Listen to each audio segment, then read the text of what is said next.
Papa Dudut. Magandang araw po sa iyo at sa lahat ng mga nakatutok palagi sa Barangay Love Stories. Tawagin niyo na lamang po ako sa pangalang Angie. 28 years old at taga Gordon Heights dito sa Olongapo City. Isa po akong freelance virtual assistant at meron din po akong mga racket online. 5 kaming magkakapatid. Ako ang bunso at nag-iisang babae, Papa Dudut. Dahil doon ay nasanay po akong sagana sa atensyon mula sa mga magulang namin at sa mga kapatid ko. Kaya naman aminado po ako na lumaki akong spoiled brat at sobrang hilig pumarty. Nang makatapos po ako ng pag-aaral ay bumukod na ako sa parents ko at tumira na sa bahay namin na pinapaupahan dati. Papa Dudut, nakasanayan ko po ang pagiging malapit sa mga lalaki dahil bukod sa puro mga lalaki ang mga kapatid ko, ay mas mabilis akong maging komportable sa kanila. Karamihan kasi sa mga nagiging kaibigan kong babae ay mga backstabber at puno ng inggit sa katawan, kaya nauuwi lang kami sa pag-aaway. Pero meron naman akong 2 malapit na kaibigang babae, sina Glay at Z. Okay naman kami pero isa sa mga naging problema nila sa akin ay ang pagiging taga-saloko ng mga ex nila. Halos lahat kasi ng naging ex-boyfriend nila ay naging karelasyon ko rin. Nung una kami ni Z ang nag-away at sinabihan niya ako na parang linta kung makadikit sa mga lalaki. Kapag magkakasama kasi kami ay palagi akong kinakausap ng boyfriend nila kaya nagkakasundo ko kaagad. Lalo na yung boyfriend ni Z. Ang kaso noong naging kaibigan na rin ang turing ko sa mga boyfriend niya. At lumabas na ang pagiging clingy ko ay doon na po kami nagka-problema. Sa edad ko pong ito ay marami na ako naging boyfriend pero lahat sila ay panandalian lamang. Yung pinaka maikli ko pong relationship ay umabot lang ng 3 days. Lahat ng boyfriend ko na nakipaghiwalay sa akin ay iisa lang ang dahilan. Selos. Marami kasi talagang hindi tanggap at hindi nagugustuhan ang pagiging malapit ko sa mga lalaki. Pero hindi ko naman gustong baguhin kung ano at sino ako para lang magustuhan ako ng lahat. Papa Dudut.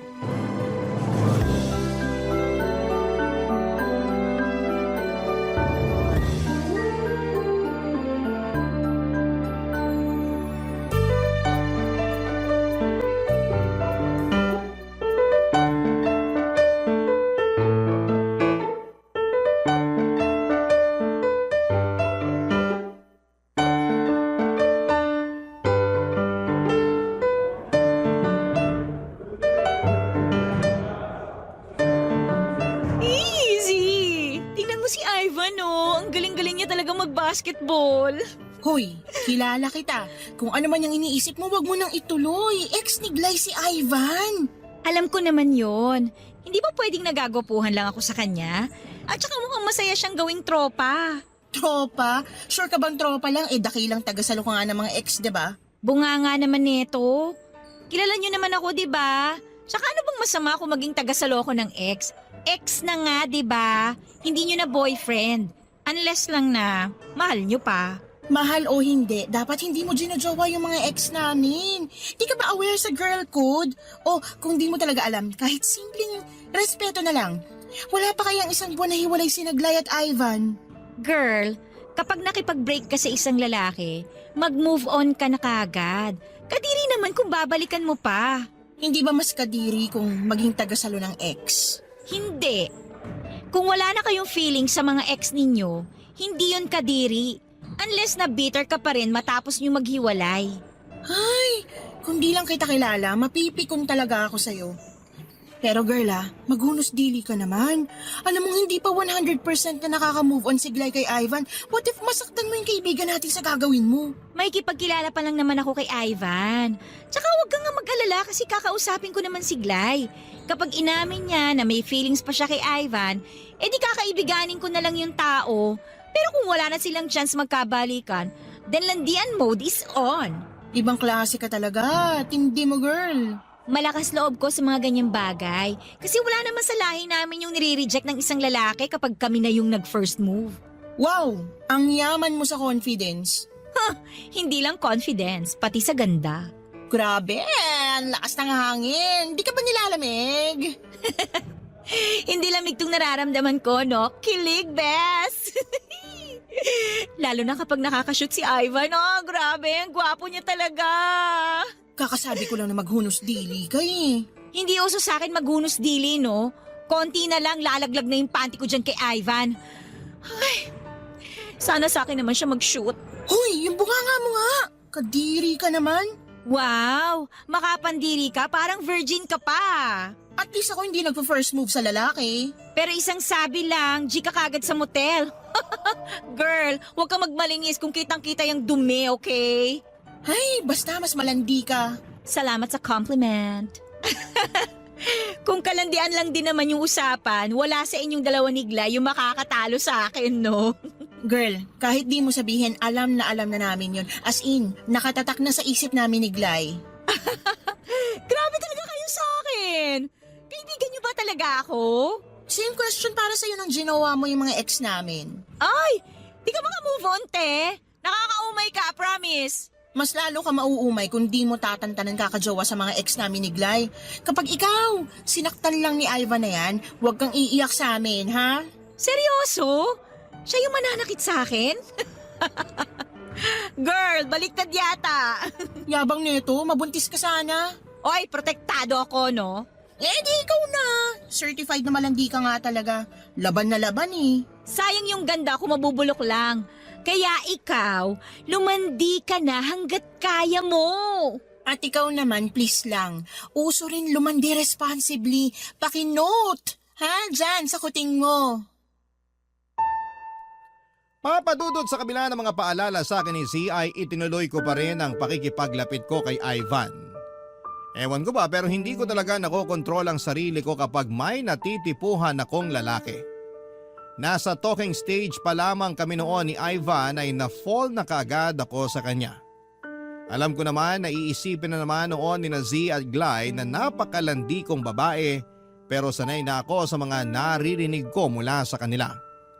Mas mahalaga sa akin na maging masaya dahil hindi ko naman alam kung hanggang kailan pa ako mag-i-exist dito sa lupa. Kaya naman kahit para sa iba ay hindi magandang tingnan ay hinayaan kong lumalim pa ang namamagitan sa amin ni Ivan. Dahil gusto ko talaga si Ivan ay sinadya kong patagalin ang panliligaw niya. Alam ko naman kasi na sa ganong stage ko lamang makikita yung full effort ng isang lalaki. Kapag naging kami kaagad ay mawawala na yung excitement at mabilis lang kaming mauumay sa isa't isa. Batid ko na marami ang pwedeng mainis sa akin kapag narinig na nila itong parteng ito ng kwento ko. Pero mas pinili ko po ang magpakatotoo na lamang dahil pinagdadaanan ko naman po talaga to bago ko naisipang ibahagi sa inyo.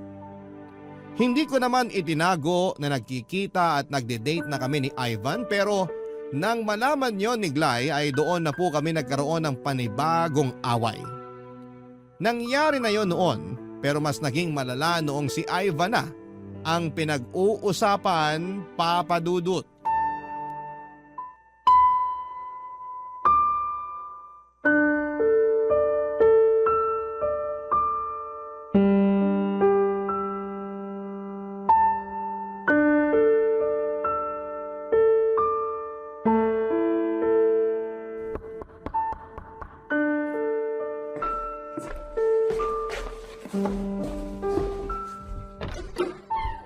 Oh, Bes, napadalaw ka. Mag-usap tayo. Pasok na. Lika, anong meron? Ngayon ka na lang pumunta dito sa bahay, ah. Alam mo kung bakit kita sinadya ngayon? Hindi ko yata natanggap yung memo. Kasi sumusobra na naman yung kalandian mo. Kalandian? Excuse me, may inagaw ba ako sa'yo? Oo, si Ivan. Wait. Hindi mo yata na-gets yung tanong ko. Ang sabi ko, sa'yo. Bes, hindi na sa'yo si Ivan. Nag-break na kayo, di ba? Hindi mo ba talaga naiintindihan yung girl code, ha? O sadyang hindi mo mapigilan yung pangangati mo? Bakit pa galit na galit ka? Huwag mo sabihin may feelings ka pa rin kay Ivan until now. Paano kung sabihin ko oo? Itanga ka akong ganun. Ngayon ka lang umapila kung kailan malapit ko na siyang sagutin. Sana kinumpronta mo na ako kagad nung nasa talking stage pa lang kami. Hindi mo naman siya mahal eh.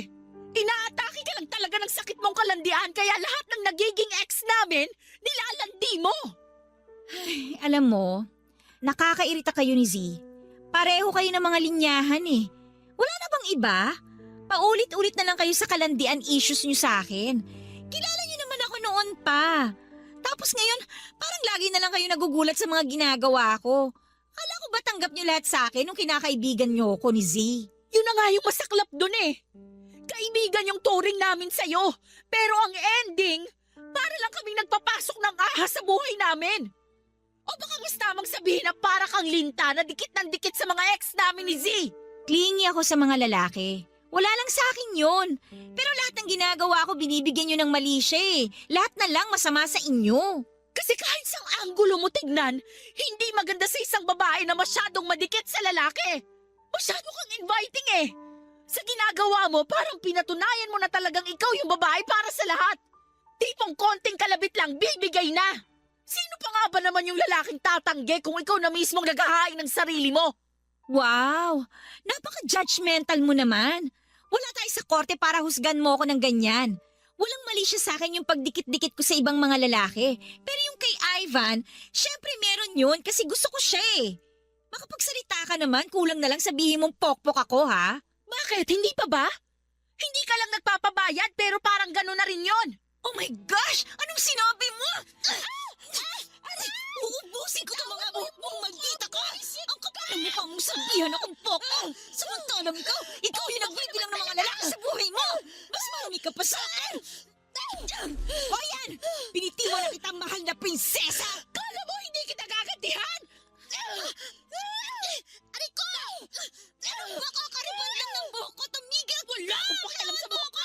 Layo ka si Ivan! Siya yung sabihan mo, wag ako! Tsaka, tigilan mo na nga yung katangahan mo! Kasi hindi man liligaw sa akin si Ivan kung mahal ka pa rin niya! Papadudot mula na mag-away kami ni Glay ay hindi na kami nag-usap pang muli.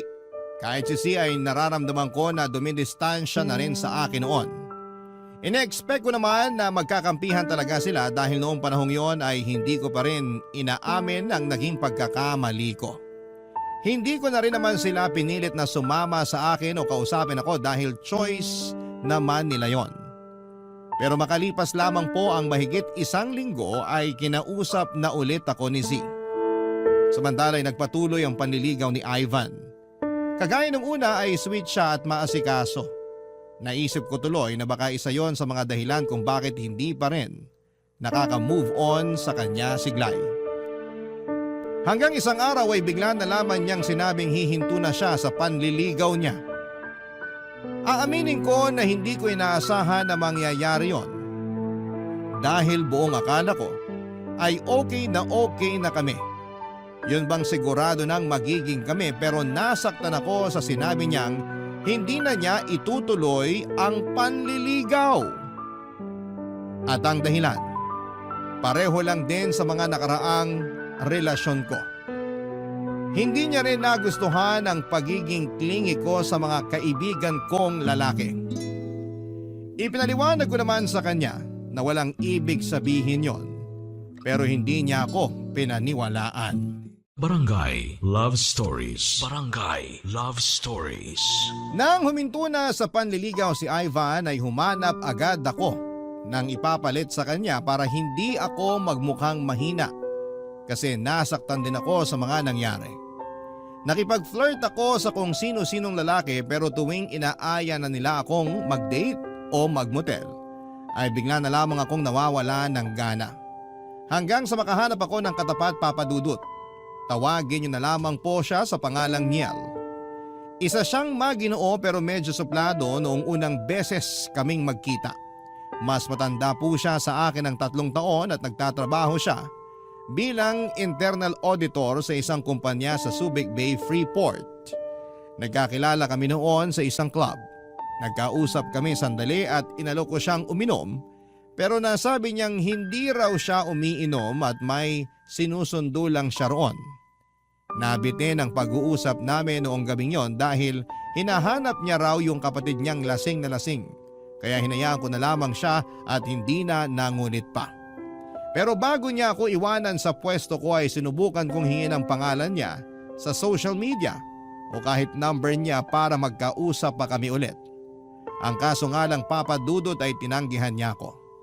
Nagulat pa ako noon dahil first time kong maranasan na tanggihan ng isang lalaki.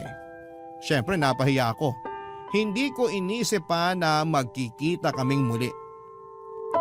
Papa Dudut, kaya ako naglasing ng gabing yon ay dahil pinag-iisipan kong kausapin kung kakausapin ko pa ba si Ivan at mag-apologize sa kanya. Obvious naman na ako yung may mali sa aming dalawa at doon na nga po ako nakapag-decide na kausapin siya. Pinuntahan ko siya sa kanila sa pagbabaka sakaling magkakaayos pa kaming dalawa, Papa Dudut.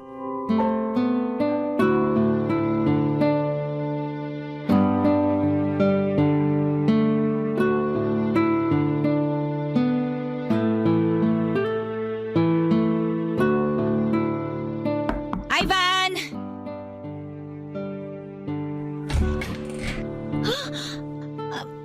Ikaw? Anong ginagawa mo dito? Kasi dito ako nakatira. I'm sorry. Hindi ko kasi alam na sa'yo pala tong bahay na to. Akala ko kasi… Ano bang sadya mo rito? Manghihingi ka pa rin ba ng number? Wala na tayo sa bar. Hinahanap ko kasi si Ivan.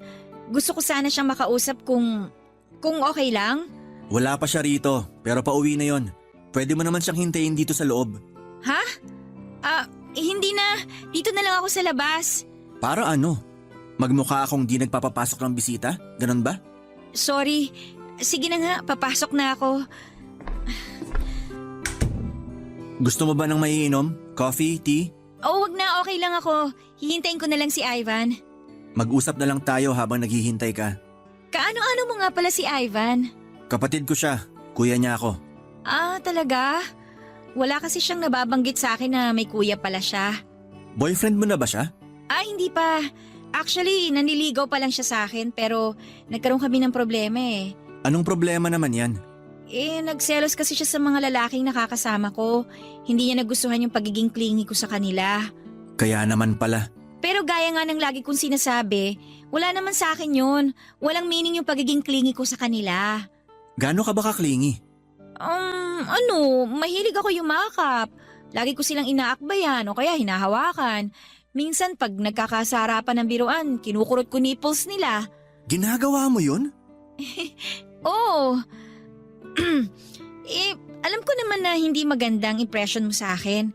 Siguro, iniisip mo rin na ang landi-landi ko, no? Pero okay lang, sanay na naman ako eh. Hindi naman sa hinuhusgahan kita. Maganda rin na nagsiset ka ng boundaries pagdating sa ibang lalaki. Lalo na kung hindi mo naman boyfriend. Kahit kaibigan mo pa sila, kung may boyfriend ka na, dapat may respeto ka pa rin sa pagitan nyo. Hindi natin hawak yung isip ng ibang tao. Kaya tayo na mismo yung mag-ingat sa mga ikinikilos natin. Sorry. Wala kang kasalanan sa akin, kaya hindi ka dapat sa akin nagsosorry. O sige, kay Ivan na lang. Kaya ka ba pumunta dito para mag-sorry sa kapatid ko? Ganun na nga. Sigurado ka bang mapapatawad ka niya? Mukha namang hindi ka sincere. Judgmental ka naman? Kung sincere ka, bakit ngayon mo lang naisipan na kausapin siya? Siguro naman nag-usap na kayo bago siya tumigil sa panliligaw sa'yo. Bakit hindi mo ba kinuha yung pagkakataon na yon para mag-sorry? Hindi man porke late ko nang na-realize yung pagkakamali ko hindi na ako sincere. Okay, sorry kung na-judge kita. Pero hindi pa rin kita gusto para sa kapatid ko. Ha? Narinig mo naman yung sinabi ko. Bakit? Kapag ba sinabi mo sa kanya na hindi mo ako gusto, hindi na siya makikipag-ayos sa akin? May tiwala siya sa mga desisyon ko. May girlfriend ka ba ngayon? Bakit mo natanong? Balak mo rin bang maging clingy sa akin? Hindi kita pipigilan. Nagtanong lang naman ako. Kung gusto mo talagang malaman kung may girlfriend ako, sige, sasagutin ko yung tanong mo. Wala pa. Okay. Wala ka ng ibang itatanong? Wala na. Kung matagal pang makakabalik si Ivan, siguro babalik na lang ako. Kung babalik ka rito, ako lang din yung makakaharap mo, kaya hintayin mo na lang siya. Akala ko ba klingi ka sa ibang lalaki? Bakit parang naiilang ka sa akin? Kasi syempre, kuya ka ni Ivan eh. O ngayon? Di ba sabi mo nga, mag-set ako ng boundaries. O, sinisimulan ko na yun ngayon. Papadudot parang tumalon ang puso ko nung time na yon nang biglang ngumiti si Miel. At yung ngiti na yon ay sinundan pa niya ng mahinang pagmumura na halos hindi ko na narinig. Hindi niya siguro akalain na gagamitin ko rin sa kanya yung sinabi niya. Natawa pa ako noon dahil ang cute niyang magmura. Sa itsura't galawan kasi ni Miel ay hatang may mataas siyang pinag-aralan at matino talaga siyang tao. Kaya natawa ako noong nalaman kong may ganong side din pala siya. Tungkol naman po kay Ivan ay nagkausap naman kami pero hindi naging malinaw sa akin kung may chance pa ba kaming dalawa. Pakiramdam ko tuloy noon ay kinokontrol lang ni Ivan ang nararamdaman niya para sa akin dahil kay Glay. At para malaman ko kung may feelings pa talaga siya ay naisip ko siyang pagsilosin. Linggo noon at wala akong pasok sa trabaho kaya in-invite ko si Miel na sumama sa amin ni Z sa isang resort. Pero hindi naman ako nagtagumpay sa plano ko. Isinama kasi ni Z si Glay at isinama naman ni Miel si Ivan. Kaya ang ending, nagkaroon ng pagkakataong mag-usap yung mag-ex. Ako naman ay nakipagpanisan ng laway kay Miel dahil kaming dalawa lang yung naiwan sa cottage noong time na yon. Kapag sinusubukan kong magbukas ng topic para may mapag-usapan kami, nadidistract naman ako tuwing napapansin ko yung pagtitig niya sa akin. Kaya tumatahimik na lamang ako. First time nangyari na tumiklop ako ng ganon sa isang lalaki. Kadalasan kasi ay maingay ako tuwing may kasamang lumabas. Pero iba po si Miel. Ewan ko ba kung bakit na iba ang pattern ko sa presensya niya.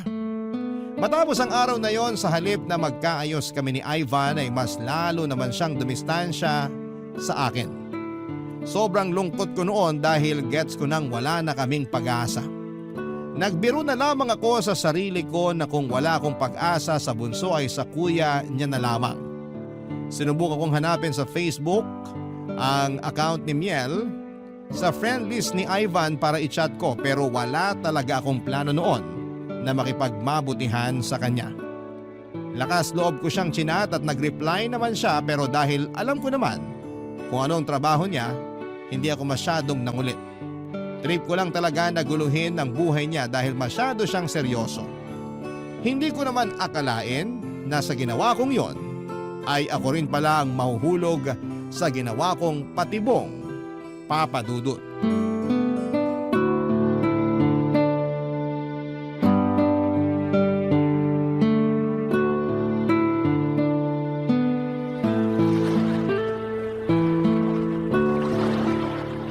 Ano bang ginagawa natin dito sa tabing dagat, Z?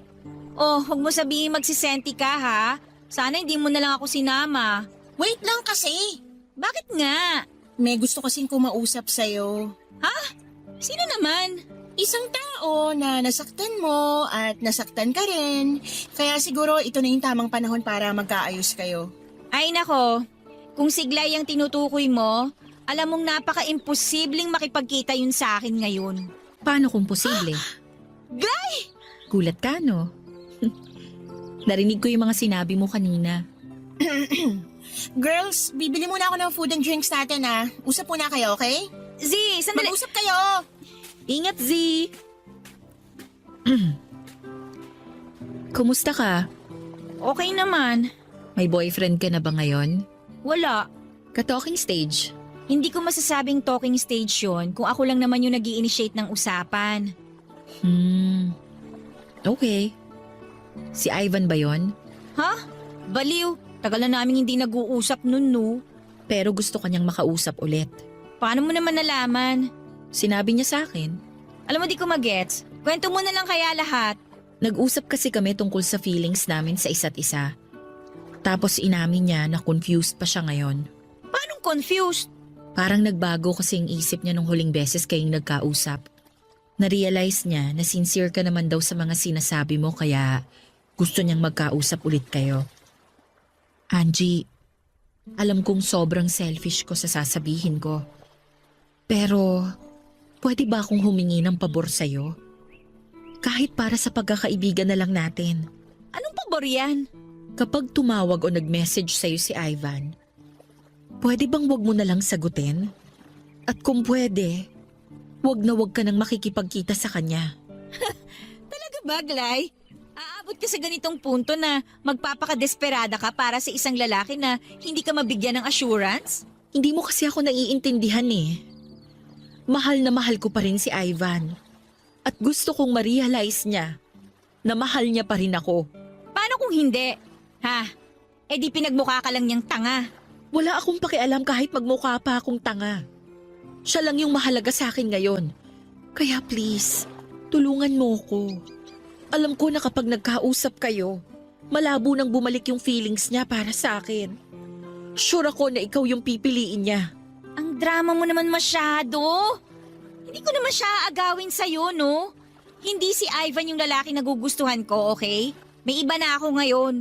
Talaga? Sino? Eh, hindi mo na kailangan malaman kasi lalayuan ko na rin naman. Bakit? Basta.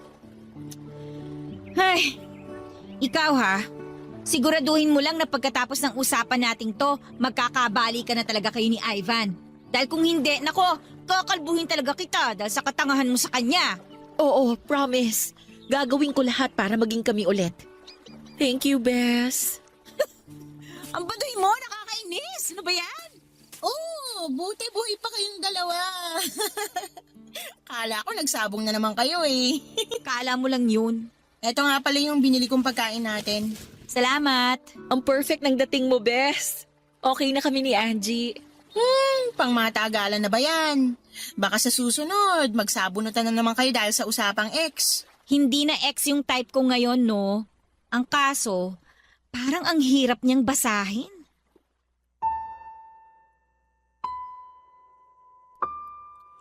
Papadudot dahil sa pakiusap sa akin ni Glay ay hindi nga ako nakipagkita kay Ivan nang i-message niya ako para makapag-usap daw kami.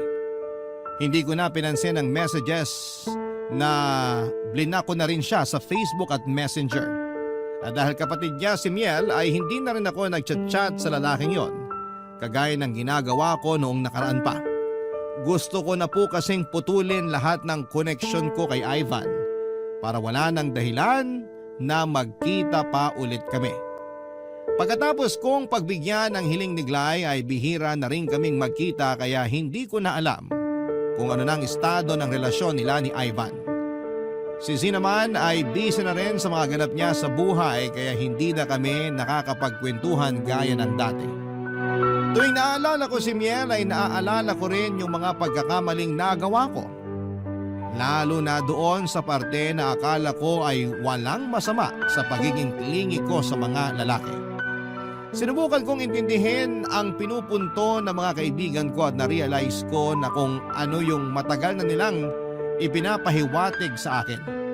Nakikipag-usap at nakikipagkita pa rin naman ako sa mga kaibigan kong lalaki pero hindi na ako dumidikit at dumilingkis sa kanila gaya ng ginagawa ko noon.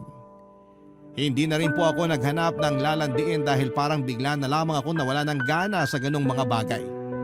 Nag-focus na lamang po ako noon sa trabaho ko.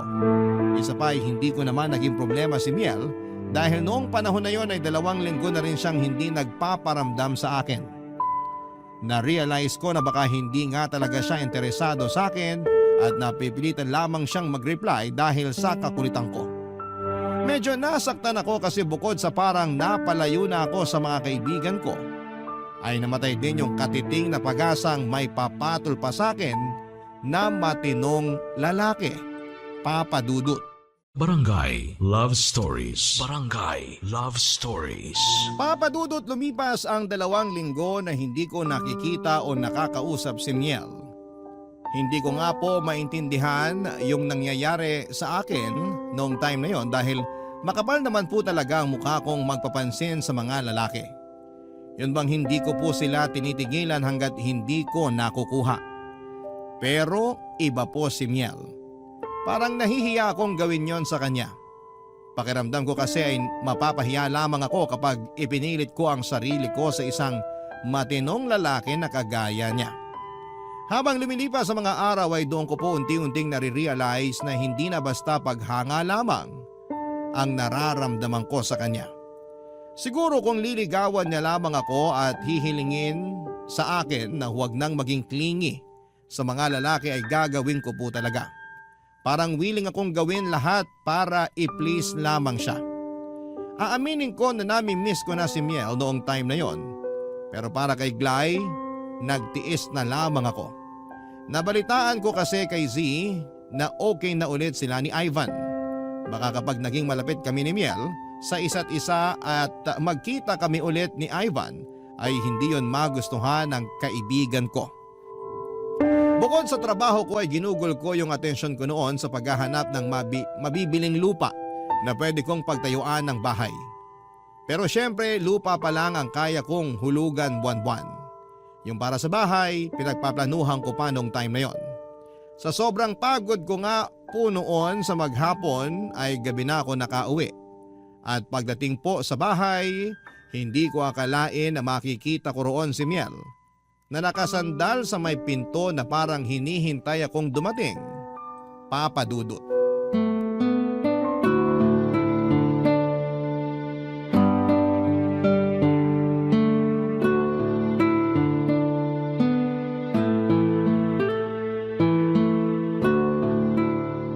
Hi, Oh, anong ginagawa mo rito? Kanina ka pa ba?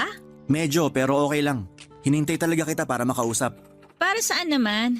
Halika, pasok ka. Sa loob na tayo mag-usap. Salamat. Hindi ka na kasi nagme-message sa akin. Galit ka ba? Bakit naman ako magagalit? Baka kasi nagtampo ka nung wala akong paramdam ng 2 linggo. Bakit naman ako magtatampo? Hindi mo naman ako girlfriend. Puka, Salamat. Pero gusto ko pa rin mag-sorry. Sobrang busy ko lang talaga. Alam mo naman kapag audit season, di ba? alam ko, kaya nga hindi na kita inabala eh. Nakakahiya rin kasi. Hindi mo naman kailangang mahiya. Okay lang naman sa akin kung magme-message ka. Magre-reply naman ako kapag may oras pa ako na magbukas Gawin mo na lang yun sa magiging girlfriend mo. Hindi ko alam kung ready na siya para sa ganon. Baka kasi kailangan muna namin na mas kilalanin pa yung isa't isa. So, may pinopormahan ka na? Oo. Maganda ba siya? Oo naman. Tsaka sweet din. Sobrang sweet. Ah, ganun? Eh bakit gusto mo pa rin na mag-message ako sa'yo? Ano yun? Kailangan mo ng reserba? Masyado kang special para maging reserba lang. Dapat nga itrato ka na parang fairy tale princess eh. Kaya kung magpapaligaw ka, piliin mo yung totoong lalaki. Yung kaya kang panindigan, kahit makita pa yung mga bagay na hindi maganda sa'yo. Malabo na ako makahanap ng ganyang lalaki.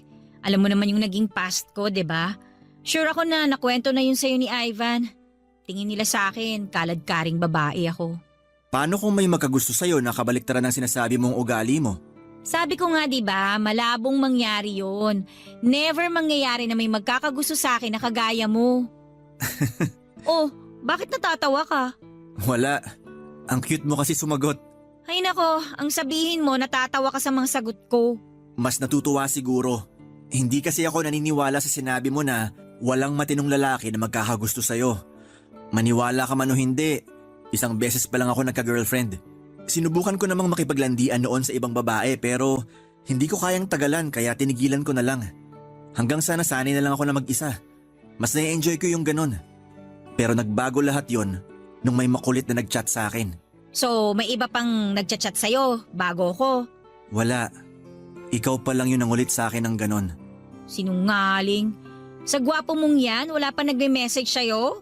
May mga nagme-message na rin naman noon pero alam ko kung paano sila patigilin.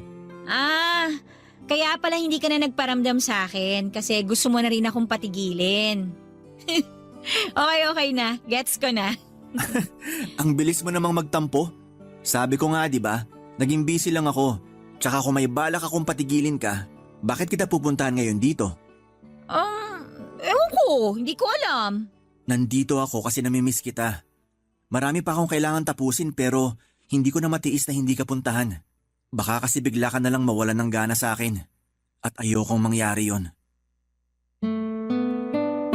Papadudot para po ako noong bulating binudbura ng asin sa sobrang kilig ng sabihin ni Miel na nami-miss niya ako. Ganon po ako karupok sa kanya.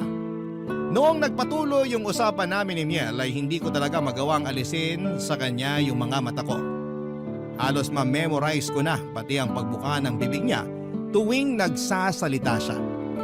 At sa kaloob-looban ko, nagwawala na ang puso ko dahil sa saya. Sa kabila ng pagiging flirty ko, iyon pa lamang ang unang beses na nakaramdam ako ng ganong katinding kilig para sa isang lalaki. Kaya naman noong time na yon ay sure na ako na hindi lang talaga basta paghanga ang nararamdaman ko para kay Miel. Noong gabing yon ay inamin sa akin ni Miel na gusto niya ako. Kinuha pala niya kay Sia ang address ng bahay ko, kaya alam niya kung saan ako pupuntahan. Hindi nga nagtagal ay nanligaw na rin siya sa akin, Papa Dudut. Bala ko rin sana siyang pahirapan noon, kagaya ng ginawa ko kay Ivan. Kahit na alam ko namang mabuti siyang tao at responsable bilang boyfriend kung sakali. Gusto ko pa rin siyang kilalanin ng lubos dahil sakaling maging kami na, gusto ko siya na yung huli kong maging karelasyon. Hindi ko nga po alam pero kapag nakikita ko siya ay nagiging malinaw sa akin yung future ko, na siya na talaga yung makakasama ko hanggang sa pagtanda. Kahit kasi sobrang busy niya ay hindi niya ako nakakalimutang kumustahin. Naglalaan siya kahit kaunting oras para makausap ako. At sobrang saya ko. Kaya naman yung plano kong pahirapan siya ay hindi ko na napanindigan pa. Wala pang isang buwan ay tuluyan ko nang sinagot siya, Papa Dudut.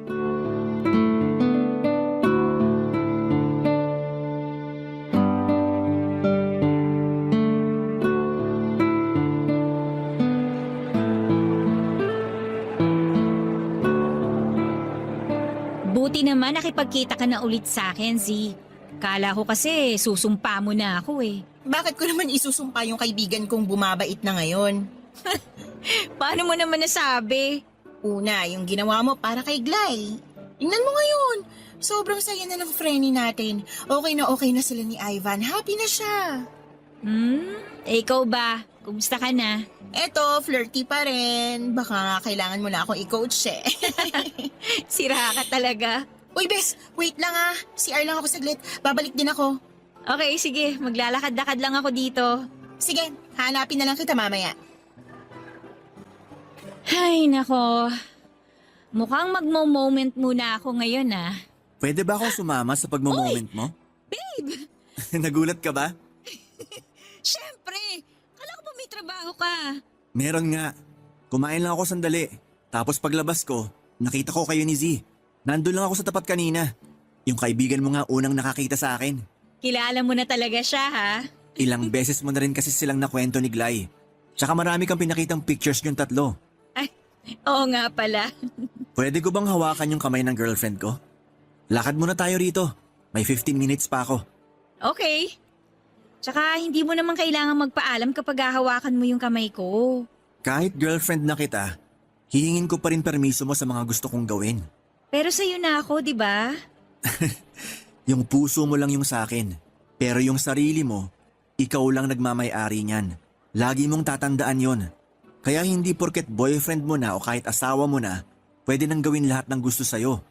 Ikaw palagi yung magdidesisyon para doon, okay? Ikaw talaga?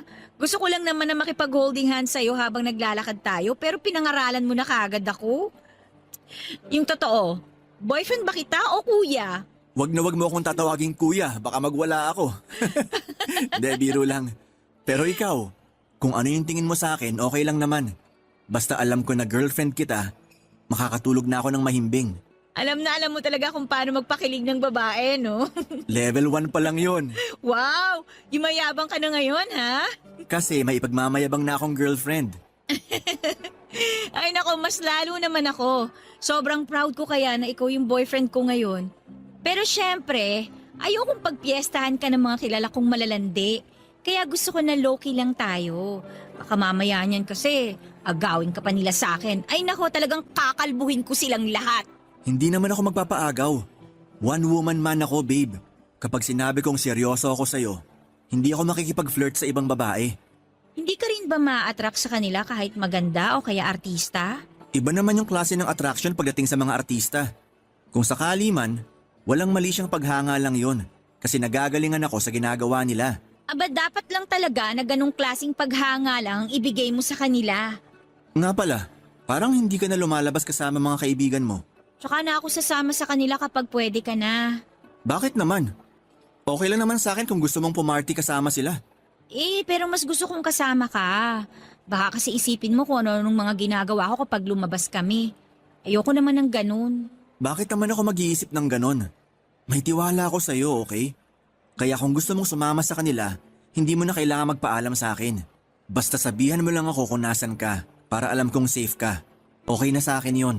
Sana kapag nagkaanak tayo, sa'yo magmana, no? So, gusto mo nang magkaanak tayo? O hindi pa naman ngayon. Tsaka hindi pa ako handa para sa mga ganyan. Ang gusto ko lang ngayon, yung mas marami tayong oras na magkasama. Pero naiintindihan ko naman na busy ka pa. Kapag tapos na yung lahat ng hinahabol naming trabaho, babawi ako sa'yo. At hindi ko nahahayaang magtampo ka ulit sa akin. Kasi baka i-reject mo ako kapag bigla ako nag-propose. Anong gagawin mo pag nireject ko yung proposal mo? Magwawalwal. Pero syempre, hindi naman ako magpo-propose kung alam kong hindi ka pa handa. Kaya ko naman maghintay. Kahit kailan.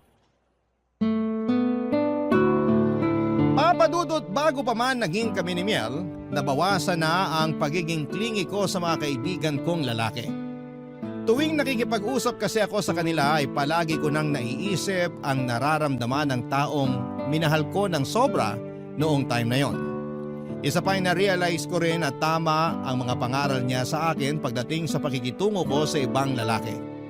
Masasabi ko na sobrang swerte ko sa kanya dahil palagi siyang bukas para unawain ako. Hindi rin po siya seloso at sobrang gaan ang pakiramdam ko sa relasyon namin. Hindi ako nasasakal dahil hinahayaan niya lamang ako na gawin lahat ng gusto ko. Pero at the same time ay natututunan kong mas maging mature sa mga ginagawa ko. Noong ipinakilala ako ni Miel sa mga magulang niya ay hindi ko inaasahang magugustuhan at matatanggap nila ako.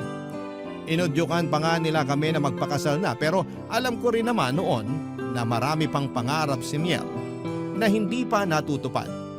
Kung ako naman ang tatanungin ay handa na ako ng time na yon. Sakaling hiningi ni Miel sa akin na magkaroon na kami ng anak. Sa ngayon ay engaged na kami ni Miel, nag-propose na po siya sa akin. Last month lang po, kaya naman sobrang saya ko habang sumusulat sa inyo. Sana'y maranasan din ng mga single ninyong listeners na makahanap ng matinong lalaki, kagaya ng fiancé ko. Hanggang dito na lamang po Papa Dudut at wala po akong ibang masasabi kundi ang maraming salamat dahil nabigyan po ako ng pagkakataon na maibahagi ang kwento ko sa programa ninyong nangunguna pa rin sa aming mga puso.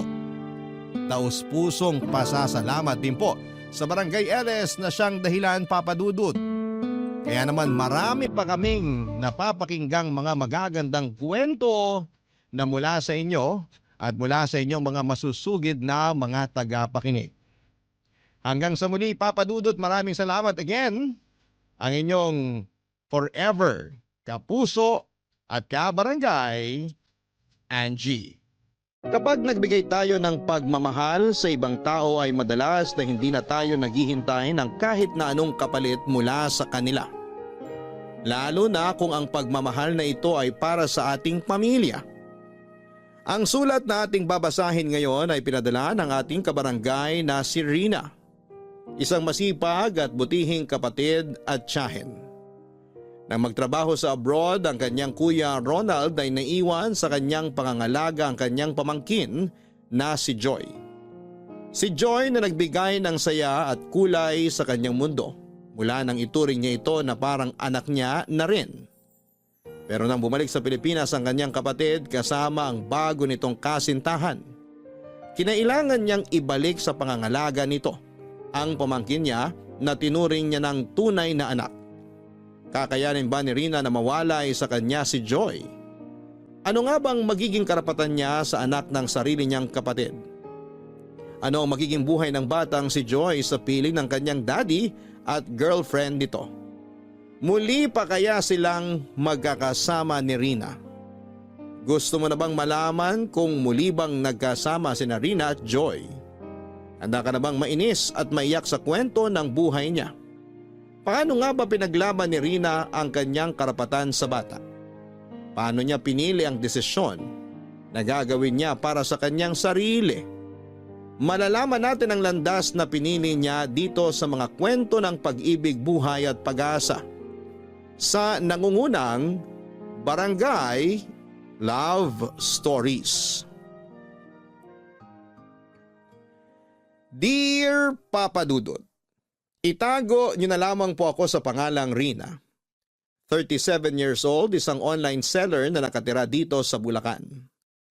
Matagal niyo na po akong avid listener at hindi pwedeng matapos ang araw ko nang wala akong napapakinggan na istorya na inyong iniere. Dahil madalas na sa bahay lamang ako. Ang pakikinig sa inyong radio station na Barangay LS 97.1 ang palaging libangan ko mula umaga hanggang gabi. At eto na nga, naisipan ko na rin pong magbahagi sa inyong programa ng kwento ng buhay ko. Na sana kahit kailan ay hindi ko makakalimutan. Ang parting ito ng buhay ko, na sana ay makapagbigay din ng inspirasyon sa mga kabarangay nating nakikinig ngayon. Bata pa lamang ako nang mamatay si tatay at si nanay naman ang nawala noong nasa college na ako. Meron ako nag-iisang kapatid, si Kuya Ronald, na siyang nagtatrabaho noon para sa araw-araw na pangangailangan at pag-aaral ko. Nang makapagtapos ako at makahanap ng trabaho ay nagkaroon naman ng girlfriend si Kuya Ronald na kalaunan ay naging asawa niya. Doon din sila tumira sa bahay namin at wala naman ako naging problema. Dahil mabait ang hipag ko at talagang kasundo ko siya. Sobrang excited pa nga ako nang malaman ko na nagdadalang tao na siya ilang buwan pagkatapos ng naging kasal nila. Kaya lang ay pumanaw ang hipag ko pagkatapos niyang manganak. Ilang buwan din ang lumipas, tinanggap ni Kuya Ronald ang alok na trabaho sa kanya ng isang kamag-anak namin sa abroad. Kaya mula noon, ako nang nag-alagang mag-isa sa pamangking kong si Joy, Papa Dudut.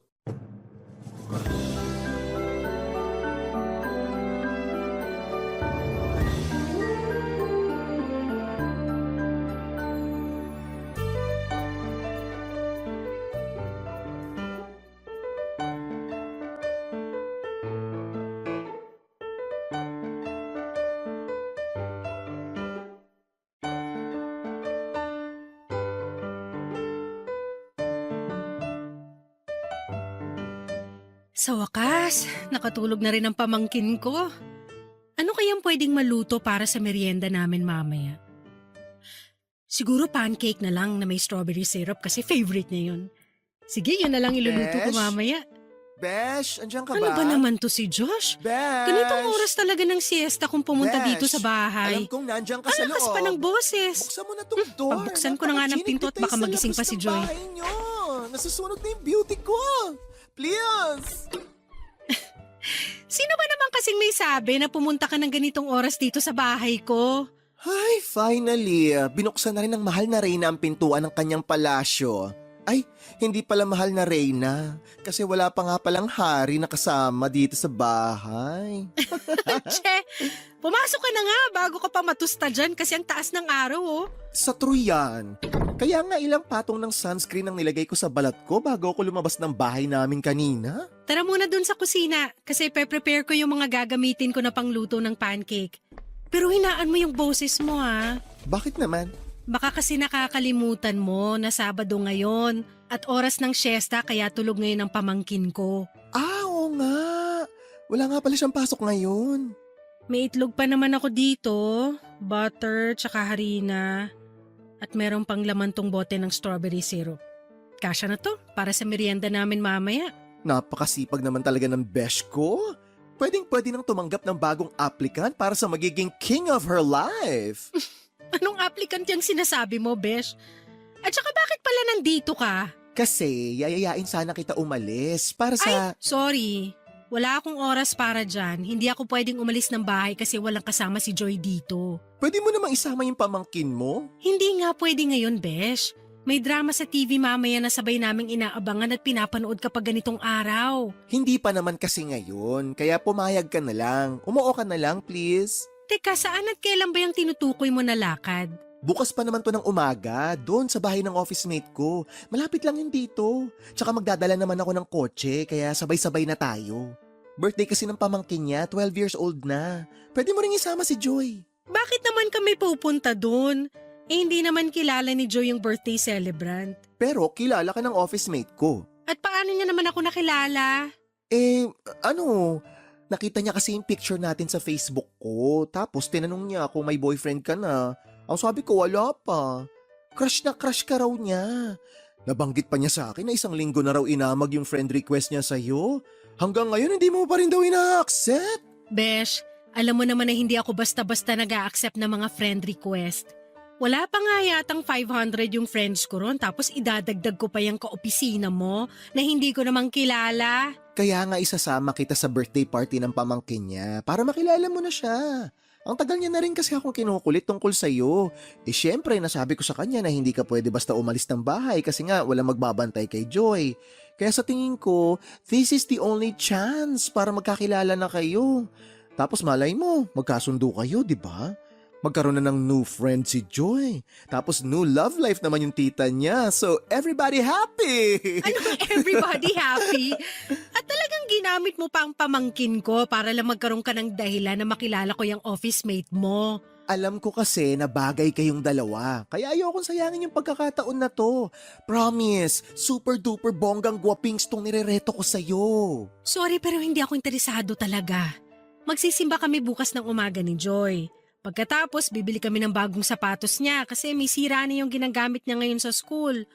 Plano ko rin na manood kami ng sine kaya wala na kaming oras na pumunta sa birthday party. Sa susunod na lang kapag wala kaming ibang nakaplanong lakad ni Joy.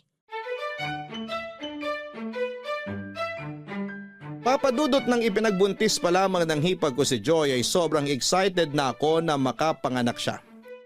Napakarami ko ng plano para sa bata na para bang ako yung nanay niya. Natatawa na nga sa akin si Kuya Ronald at ang asawa niya kapag naririnig ang mga plano ko para sa pamangkin ko. Kung saan ko ito plano na pabinyagan, saan gaganapin ang first birthday party niya, kung saan mag-i-enroll kapag nag-aaral na at kung ano-ano pang plano. At sobrang natuwa ako nang pumayag sila na Joy ang ipangalan sa pamangkin ko. Gustong-gusto ko talaga ang pangalan na yon kasi naniniwala ako na siya ang magbibigay ng kulay at saya sa buhay at bahay namin. Nangako din ako noon sa hipag ko na tutulungan ko siya sa lahat ng bagay pagdating sa anak niya. Kahit na hindi niya kailangan ng tulong ko, hindi ako mawawala sa tabi nila. Sa tabi nila ni Kuya Ronald. Ang hindi ko lang inaasahan noon, siya pala ang maagang mawawala sa buhay namin. Kaya mula nang pumanaw ang hipag ko at mahawakan ko ang pamangking kong si Joy, nangako ako na gagawin ko ang lahat para mapunan ang pagmamahal na hindi na maibibigay ng tunay niyang ina, Papa Dudut.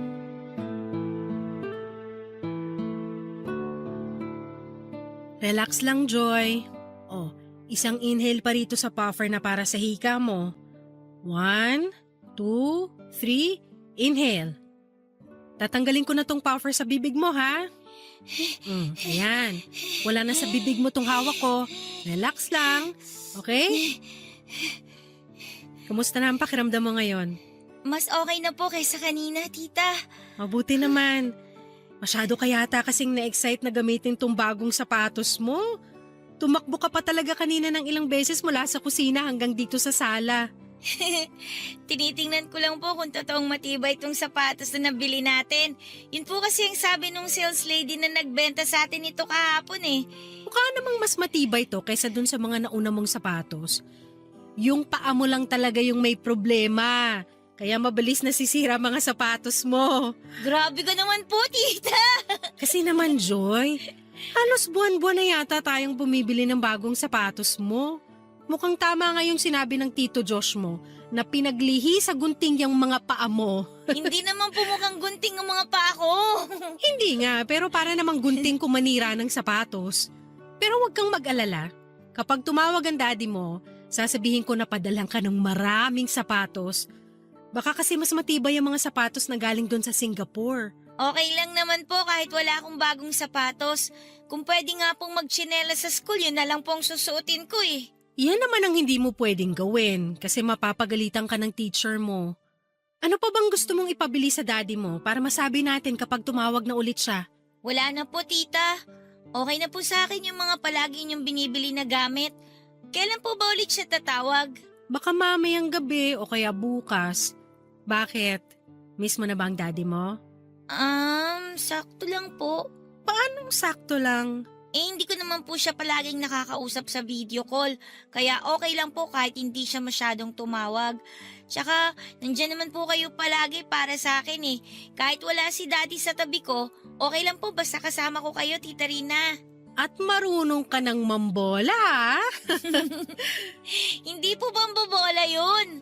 Totoo po na palagi akong happy basta po kasama ko kayo. Payakap nga ako sa napaka-cute kong pamangkin.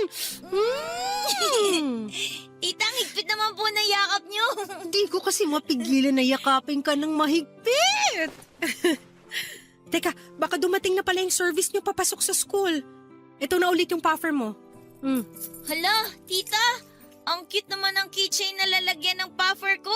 Kulay pink tapos may design pa na pusa sa gilid. Nagustuhan mo ba? Sobra po! Mabuti naman, para hindi mo makakalimutan kung saan-saan tong puffer mo. Huwag mo nga alisin to sa bulsa mo, kasi hindi natin alam kung kailan naatake ang hika mo. Opo, tita. Promise po, hindi ko po aalisin to sa bulsa ko. Very good. Nandiyan na ang service nyo na jeep. Ihatid na kita palabas ng bahay. Tara na po, tita. Sumakay ka na ron sa service nyo. Mag-iingat ka, ha? Opo, tita. Thank you po sa pag-aasikaso ng mga gamit ko, ha. I love you po! I love you too, Joy! Bye! Bye-bye, tita! Magligpit na nga muna ako ng pinagkainan namin bago ako maglaba. Oh, si Kuya Ronald tong tumatawag, ah. Hello, Kuya Ronald! Kumusta? Rina, mabuti at nasagot mo kagad ang tawag ko. Ayos lang naman ako. Kayo ni Joy, kumusta? Okay lang din kami rito. Sayang, kasi kakasakay niya lang din ng service nila. Kung napaaga ng konti ang tawag mo, nakausap mo pa sana siya bago siya pumasok sa school. Ganun ba? Sayang nga, pero iba talaga ang gusto kong sabihin. Kaya ako napatawag ngayon. Tungkol saan yan at parang biglang sumeryosong boses mo? Nagdesisyon na kasi kami ng girlfriend kong si Sita na umuwi na ng Pilipinas. Talaga? Magandang balita yan para kay Joy! Oo, alam ko. Pero Rina, hindi kami dyan titira sa bahay na naiwan ni nanay at tatay. Doon kami tutuloy sa bahay ni Sita sa Cavite. At plano sana namin na kunin na mula sa iyong pangangalaga sa anak ko.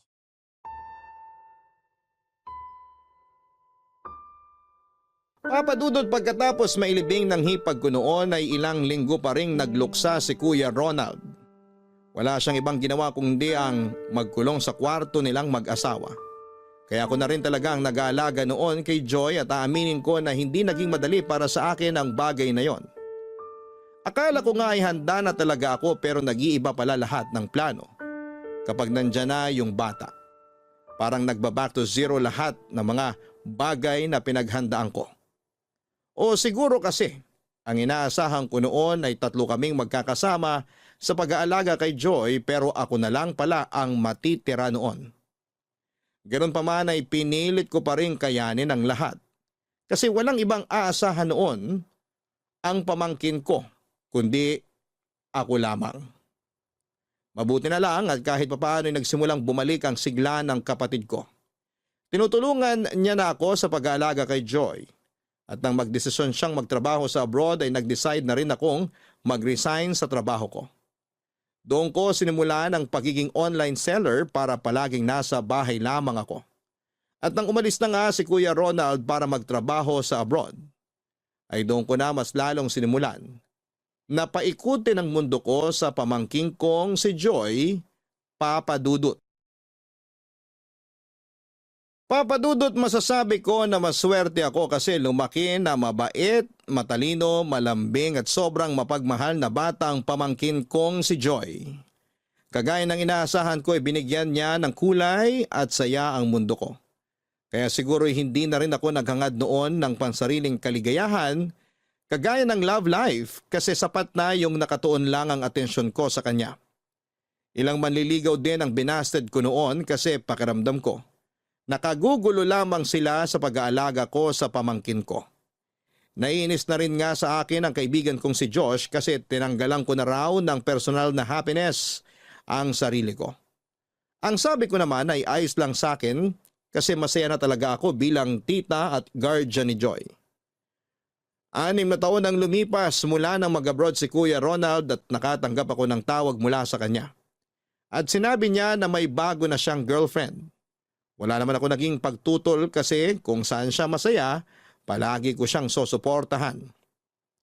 At nang nasa 9 na taong gulang na si Joy, pinakilala sa kanya ni Kuya Ronald ang girlfriend nito nang magka-video call silang dalawa. Kagaya ng sinabi ko ay matalinong bata ang pamangkin ko at siguro'y nagmana rin siya sa akin na basta masaya ang papa niya ay masaya na rin siya para dito. Dahil sinabi niya noon na super excited na siyang makita ng personal ang magiging bagong babaeng nagpapasaya sa daddy niya, Papa Dudut. Nandito na sa bag na to yung mga pambahay ni Joy, tsaka yung mga pangalis niya. Dito naman sa kabilang bag yung mga sapatos niya, tsaka yung paborito niyang unan, kailangan kasama rin dito. Hindi makakatulog si Joy nang wala ang paborito niyang hotdog ng unan. Tita, pakiayos nga po yung ribbon sa likod nitong dress ko. Sige, lapit ka rito. Opo. Huwag ka masyadong malikot habang inaayos ko tong ribbon sa likod ng suot mong dress. Opo, tita. Ayan, maayos na. Thank you po. Parang ang dami niyo po palang inimpake ng mga gamit ko kasi ang laki po ng 2 bag na yan. Ah, oo. Ilang araw din tayo magsistay dun sa bahay ng tita Sita mo, di ba? Opo, yun po ang sabi ni Daddy nung makausap ko siya sa video call nung nakaraan lang po. Pero buti po sinama niyo dito sa mga inimpake niyong gamit yung paborito ko pong hotdog na unan. Siyempre naman, hindi to pwedeng maiwan sa mga gamit mo. Kasi alam ko na mahihirapan kang matulog kapag wala to sa tabi mo. Tama po kayo. Yan po talaga yung laging nasa pagitan ng hita ko kapag matutulog ako. Kaya nga itong isa sa pinakauna kong nilagay dito sa malaking bag mo. Excited ka na ba makita ang daddy at tita Sita mo? Sobrang excited po. Pati nga po dun sa bahay ni Tita Sita kung saan tayo magbabakasyon. First time ko po makakarating ng Cavite. Matagal na rin akong hindi nakapunta ron. Siguro may 10 taon na rin. Talaga po? Oo, huling punta ko yata doon. Kasama ko pa ang tito Josh mo.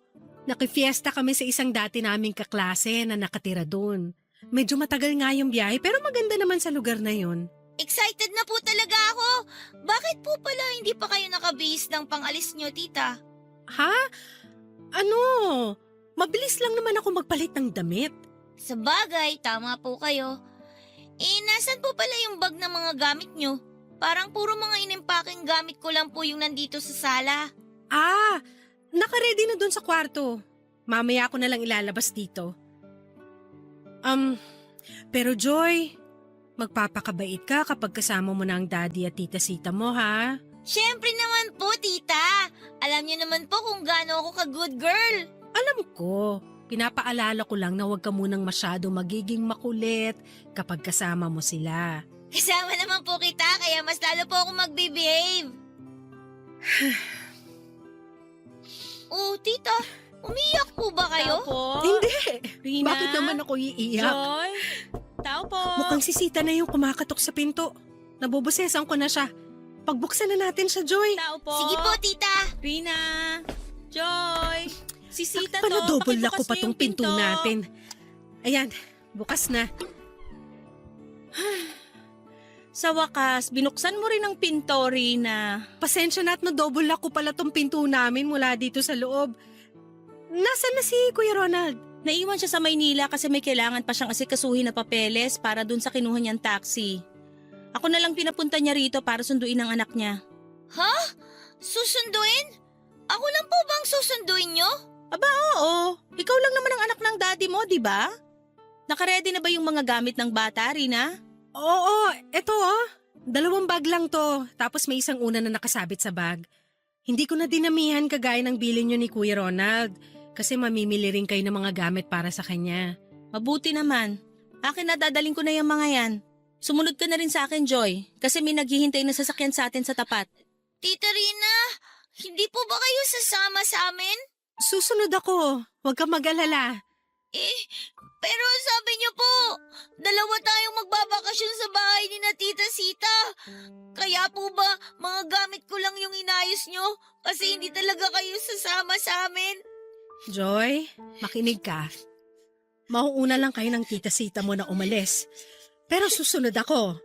May kailangan lang akong asikasuhin dito sa bahay na may kinalaman sa mga binebenta ko.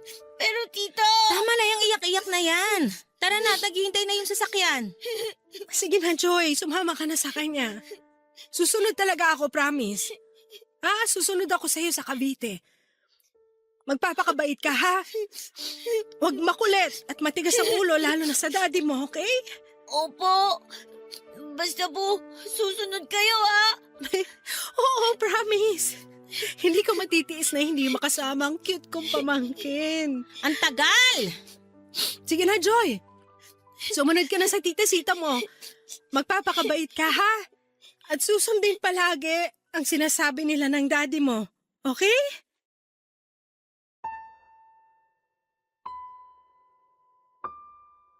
Papadudot nang sabihin ko noon kay Joy na malapit nang umuwi ang daddy niya ay sobrang excited talaga siya. Pero hindi ko binanggit yung sinabi ni Kuya Ronald na plano nilang kunin sa akin si Joy. Kasi kahit ako ay hindi ko na mai-imagine na mawawala sa bahay namin ang pamangkin ko. Ang sinabi ko sa kanya ay magbabakasyon kaming dalawa sa bahay ni Sita sa Cavite. Pero alam ko na kailangan noon ni na Kuya Ronald ng oras na makasama ang bata para mas makilala sila nito. At kahit napakabigat sa akin ay pinagbigyan ko sila sa hiling nila na huwag na akong sumama sa oras na kunin nila si Joy. Ang bigat nun sa akin. At hindi ko na rin napigilan ang mga luha ko. Sobrang napamahal na sa akin ang pamangkin ko. At naging pagkakamali ko siguro ay hindi ko naihanda ang sarili ko na pwede siyang kunin ni Kuya Ronald. Nakinalimutan kong hindi nga pala ako ang nanay ni Joy. Natita niya lamang ako at maliit lang ang karapatan ko sa pangangalaga sa kanya. Kaya kahit kailan, hindi ko naihanda ang sarili ko na mawala siya sa pangangalaga ko. Papa Dudut.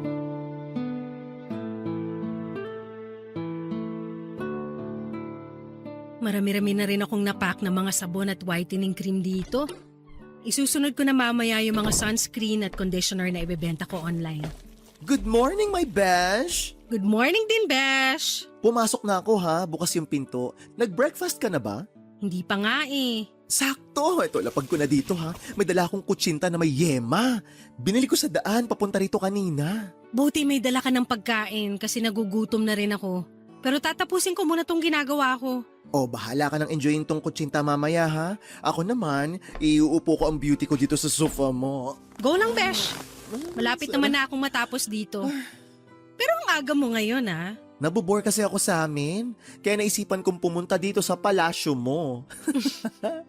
Palasyo pa rin talagang tawag mo dito sa bahay ko. Ay, oo nga pala, bahay lang. Kasi hanggang ngayon, hindi ka pa rin tumatanggap ng applicant para sa magiging king of your life. Ang hirap naman kasi sa'yo, Besh. Napaka-choosy mo. Hindi ako choosy. Masyado lang talaga akong busy. Busy saan? Hindi saan, kundi kanino. Ah, sa super cute mong pamangkin. O, kumusta nga pala si Joy? Nasaan siya? Parang wala siya dito sa bahay ngayon. Di ba, Besh? Wala siya dito sa bahay. Ang ibig sabihin, may oras ka para sa sarili mo. Hindi mo ba nakikita ko anong ginagawa ko ngayon? Busy pa rin ako. Nako, if I know, palabas lang lahat yan. Sinadya mo na magmukha kang busy kasi alam mo na pupunta ako ngayon. Para makaiwas ka dun sa nirereto ko sa'yo. Ewan ko ba naman sa'yo kung bakit gustong gusto mo akong pinapadate sa mga kaibigan mo. Ay, nagtataka ka pa talaga?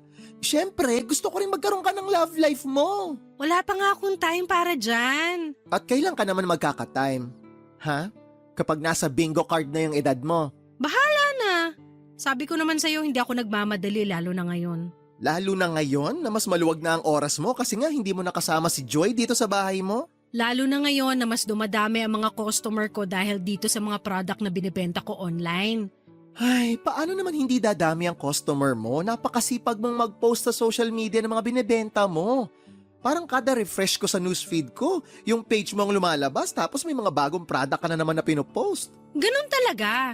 Para makita ng ibang followers ko na hindi ako nauubusan ng mga bagong product. O tapos, ikaw naman ang nahihirapan ngayon sa sobrang dami ng orders na pinapak mo. Sino bang may sabing nahihirapan ako? Ang dali lang kaya nitong ginagawa ko. Hindi ka nga nahihirapan, pero sigurado ko na napapagod ka rin. Tinan mo paulit-ulit ka nagpapak ng mga order, paulit-ulit ka rin nagpiprint ng mga papel. Hindi ba nakakapagod yan? Pati naman ang kahit anong trabaho ang mapagod, di ba?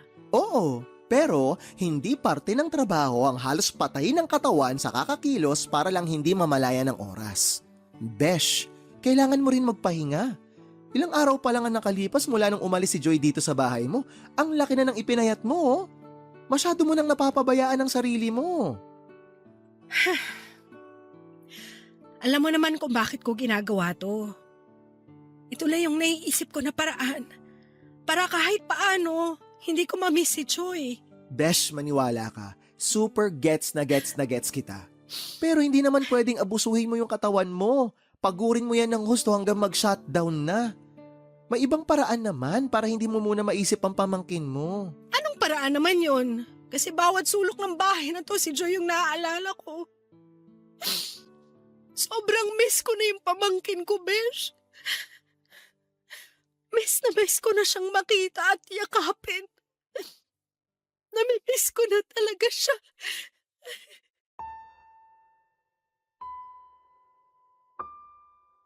Papadudot, naging saksi ang kaibigan kong si Josh kung paano ko inalagaan at minahal ang pamangkin kong si Joy.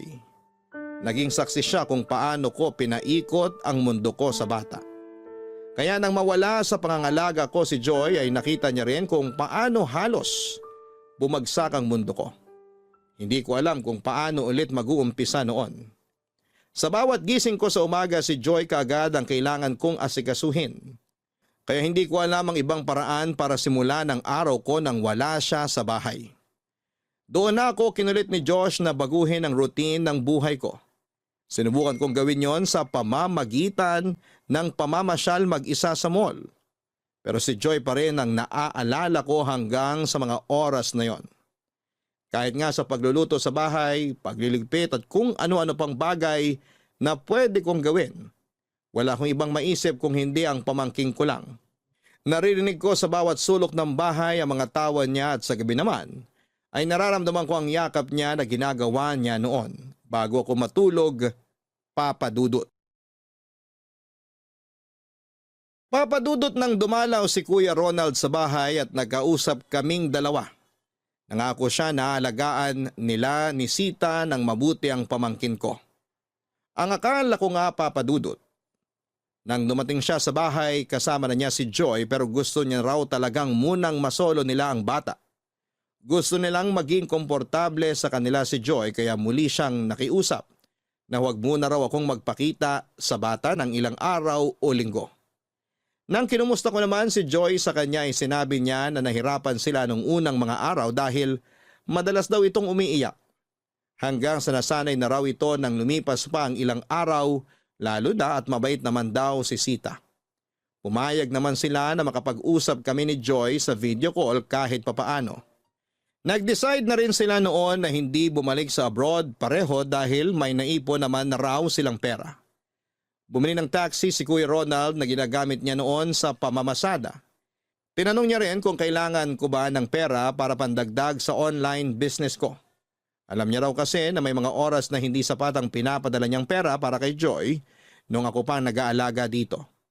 Ang sabi ko ay hindi ko kailangang magpabayad sa ginawa kong pag-aalaga sa bata. Ginampanan ko lang ang tungkulin ko bilang tita at pangalawang nanay ng pamangkin ko, Papa Dudut.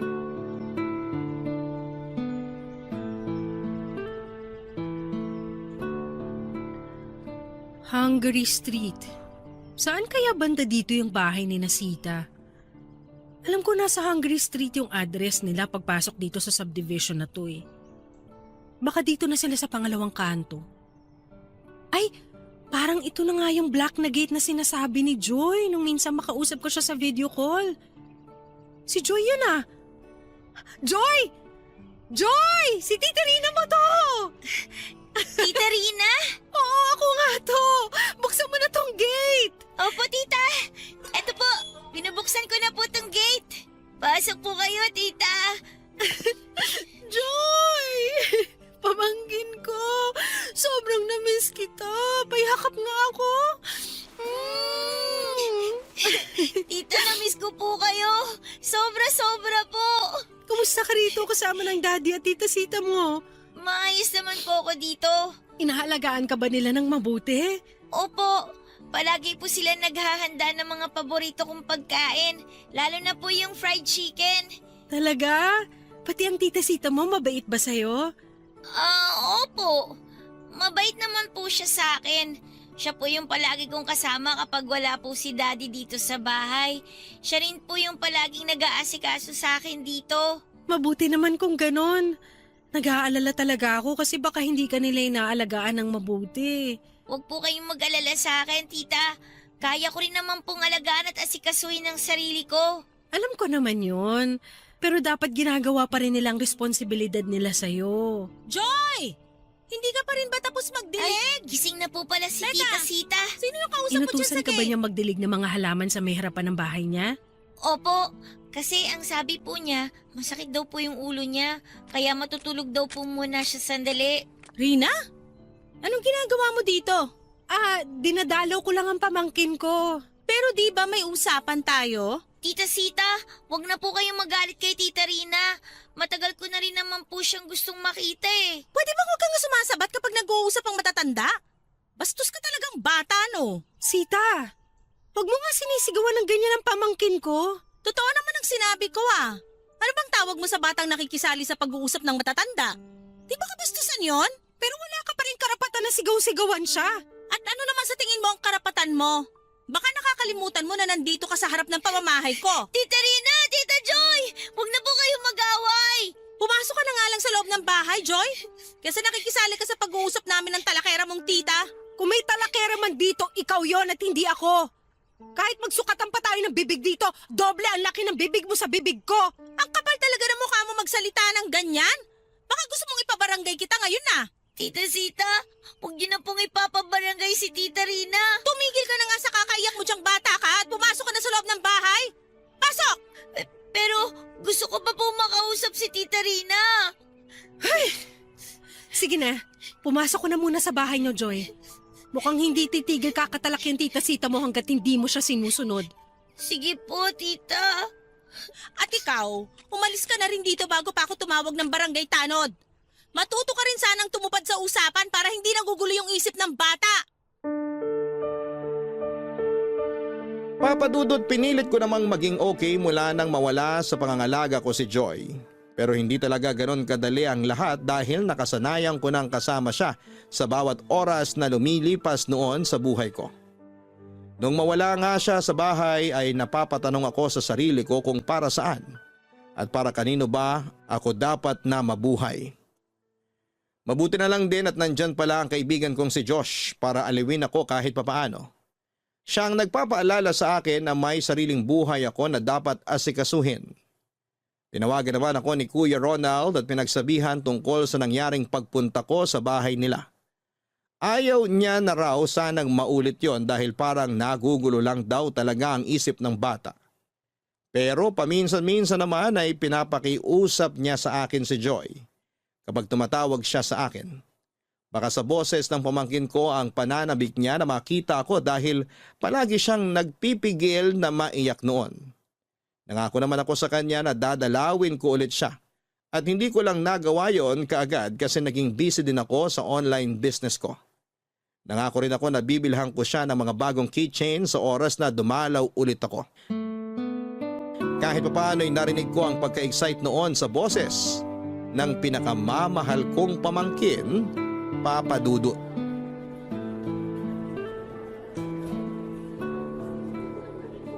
Ano besh, nakita mo na si Joy? Hindi pa nga eh. Ang dami kasing bata sa paligid. Malamang marami talagang bata dito, besh. Kasi elementary school tong pinuntahan natin. Alam ko naman yon. Ang ibig ko lang sabihin, Nahihirapan akong hanapin si Joy kasi naka-uniform lahat ng estudyante tapos magkaka-height pa.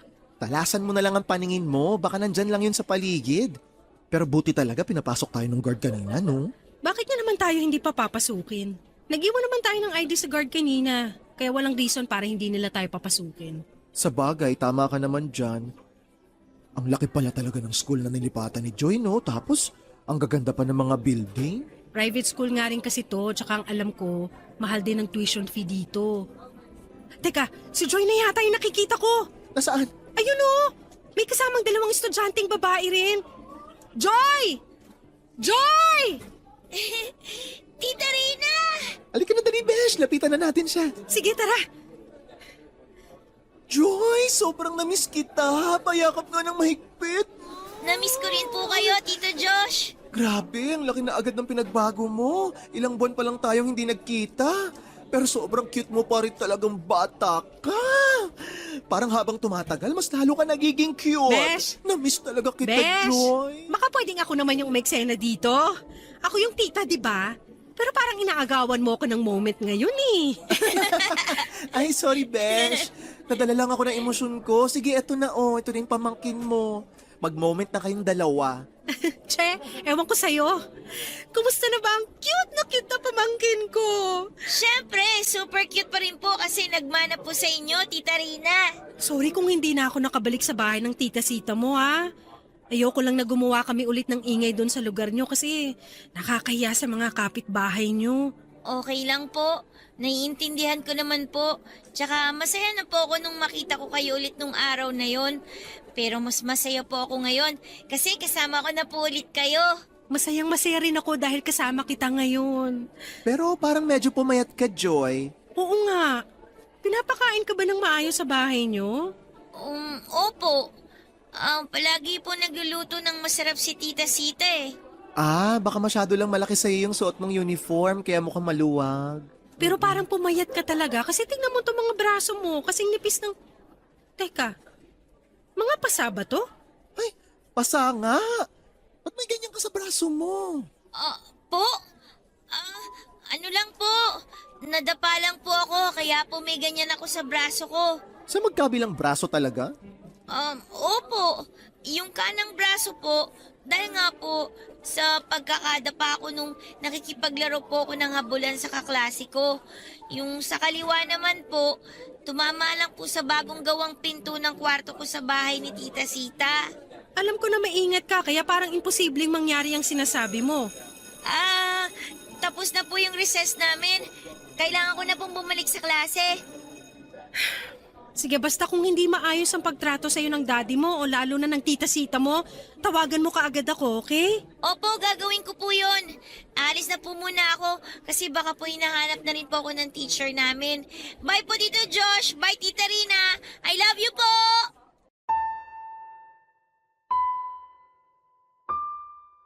Papadudot, hindi na ako tumanggi nang mag-decide sina Kuya Ronald at Sita na doon malapit sa kanila magpatuloy ng pag-aaral si Joy. Sila na nga rin ang nagasikaso ng lahat ng papers para sa pag-transfer ni Joy. Nang halos 2 buwan na ang lumipas na hindi ko pa rin nakikita at nayayakap ang pamangkin ko. Hindi ko na napigilan ang sarili ko na puntahan siya nang walang pasabi sa kapatid ko. Sigurado kasi ako na hindi siya papayag na magkita kami ng anak niya. Hindi ko alam kung nabibrainwash lang ba siya masyado ng partner niya kaya nilalayo niya na rin ang bata sa akin. Alam niya naman na sobrang napamahal na sa akin ang pamangkin ko. Pero parang napakadali sa kanya na alisin sa buhay ko si Joy. Hindi naman yun parang pusa o aso na pinaalaga niya sa akin ng ilang taon lang. Bata yun na halos tinuring ko ng parang sarili ko na ring anak. Kaya hindi madali sa akin ang putulin ang koneksyon ko sa kanya. At may mga oras lang talaga na hindi ko mapigilan ang sarili ko na gumawa ng paraan para muling makita si Joy, Papadudot. Papadudot, hindi ko alam kung masyado lang ba akong nag-overreact nang muli kong makita si Joy sa bago niyang school. Pumaya talaga siya at may ilang mga pasapa sa mga braso niya. Kilala ko siya na maingat pagdating sa sarili niya at hindi siya lampa at hindi basta nadadapa o nabubunggo sa kahit na anong parte ng bahay. Kaya labis ang pagtataka ko nang sabihin niyang nakuha niya yon dahil may ilang beses siyang nadapa at nabunggo sa bagong gawa na pinto ng kwarto niya. Siya binabata rin ng pamangkin ko, Papa Dudut. Marami talaga ang nakyukyutan sa kanya. Singkitin din kasi ang mga mata niya na parang nawawala kapag ngumingiti o bumubungis-ngis siya. Hindi naman nabawasan ang cuteness ng pamangkin ko pero napansin ko na nabawasan ang sigla sa mga mata niya. Nandun pa rin ang saya at pananabik niya nang makita ko pero parang naging limitado na ang lahat. Parang may gusto siyang sabihin at iparating sa akin na hindi niya maituloy dahil natatakot siya. Pero nang sabihin ko yon sa kaibigan ko na si Josh, kinumbinsi niya ako na baka masyado lang exaggerated ang nasa isipan ko. Dahil sigurado siya na hindi naman pababayaan ni Kuya Ronald ang sarili nitong anak na si Joy, Papa Dudut. Besh, sure ba na pwede kang pumunta ngayon kina Joy? Siyempre naman kasi gusto ko lang dalawin yung pamangkin ko. Hindi porke tita lang ako wala na akong karapatan na makita siya. Alam ko naman yun, pero baka kasi maulit yung nangyari dati. Anong dating sinasabi mo dyan? Yung kinuwento mo sa akin na muntik na kayo magkabarangay ng soon-to-be hipag mo na talakera. Alam mo ngayon pa lang, pinagdadasal ko nang hindi ko siya maging hipag. Ay, Besh, tutulungan kita dyan. Kasi malay mo, ako pala talaga yung nakatakdang maging soon-to-be hipag mo. Baliw! Malay mo lang naman. Matagal ko na kayang bet yung kuya mo.